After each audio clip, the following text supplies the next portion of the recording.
बिस्मिल्लाहिर्रहमानिर्रहीम अस्सलाम वालेकुम। Welcome to my channel cook with RP CY। I hope सब खैरियत से होंगे। अल्लाह पाक मेरे और आपके रिज़्क़ में इजाफ़ा फरमाए। यहाँ पे मैं चने की दाल का हलवा जो है आपके साथ शेयर कर रही हूँ। इसके लिए मैंने जो है 4 कप जो है वो चने की दाल को 5 से 6 घंटा जो है वो सोक कर लिया था। रात भर पानी में इसको भिगो के रखा था। उसके बाद जो है मैंने इसमें 3 कप जो है दूध के डाल के, मतलब आपको दूध इतना डालना है कि उसमें जो है आपकी दाल जो है वो भीग जाए पूरी, और उसको मैंने बॉईल कर लिया था और अच्छे से वो गल जाती है।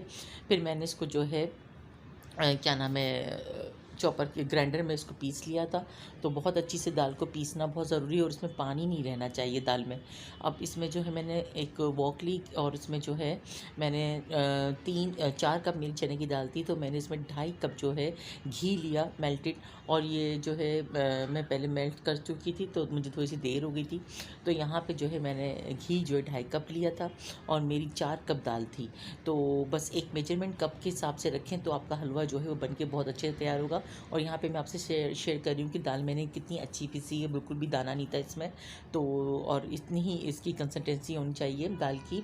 और यहाँ पे मैंने दाल को है वो घी में निकालना शुरू कर दिया। घी मेरा हल्का गर्म है, तो बस मैंने इसको जल्दी से इसमें निकाल दिया। और ये काम आपको जल्दी जल्दी करना है ताकि दाल जो है वो चिपके नहीं, क्योंकि दाल जो है वो चिपकना शुरू कर देती है। तो बस अब ये घी में डालने के बाद दाल को जो है मैंने वो चलाना शुरू कर दिया और दाल जो है वो सारा घी पी जाएगी। मैं अभी आपके साथ शेयर करूँगी। यहाँ पे मैंने अपनी बेटी को थोड़ा सा इलायची दे दी थी कि वो उसमें से दाने निकाल लें। तो ये काम भी बच्चों को साथ साथ अगर सिखाते रहें और वो साथ साथ बच्चियाँ करती रहें तो ये एक अच्छी आदत होती है। इससे इनके अंदर जो है हेल्प करने की आदत जो है डेवलप होती है। तो छोटे छोटे काम जो है जो बच्चे कर सकते हैं अपनी निगरानी में, हमें बच्चों से करवाते रहना चाहिए। तो यहाँ पर जो है मैंने आपके साथ शेयर करती हूँ कि किस तरीके से घी जो है दाल पी गई। चने की दाल की सबसे बड़ी खूबी ये है कि इसकी भुनाई बहुत अच्छी होनी चाहिए और ये काफ़ी टाइम लेती है।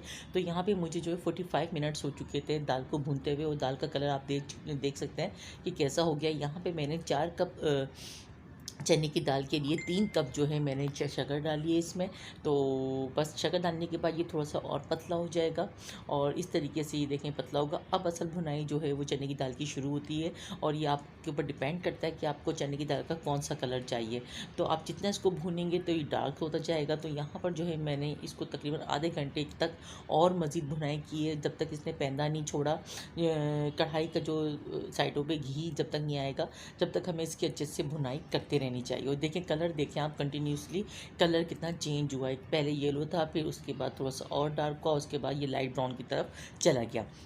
यहाँ पे मैंने बर्तन लिया है, उसमें जो है उसको घी से ग्रीस कर लिया था और उसके बाद जो है मैं इसमें बादाम और पिस्ते जो कटे हुए वो पहले से डाल दिए। और यहाँ पे देखें साइडों पे घी आ चुका है। तो बस मैं ये यहाँ पे डिश आउट करने का टाइम आ चुका है। तो बस मैं यहाँ पे चने की दाल का हलवा जो है डिश आउट करूँगी और इसको फ़ौरन से फ्लेट करूँगी। और जब ये बिल्कुल स्मूथ सा हो जाएगा और इसको मैंने 45 मिनट्स के बाद जो है इसकी कटिंग भी करके इसकी मैंने बिल्कुल टिकलियाँ सी बन गई थी, पीसीस बन गए थे। तो वो वीडियो मैं आपके साथ शेयर नहीं कर सकी। आई होप आपको ये रेसिपी पसंद आएगी। पसंद आए तो लाइक शेयर एंड कमेंट ज़रूर कर दीजिएगा। अल्लाह हाफिज़।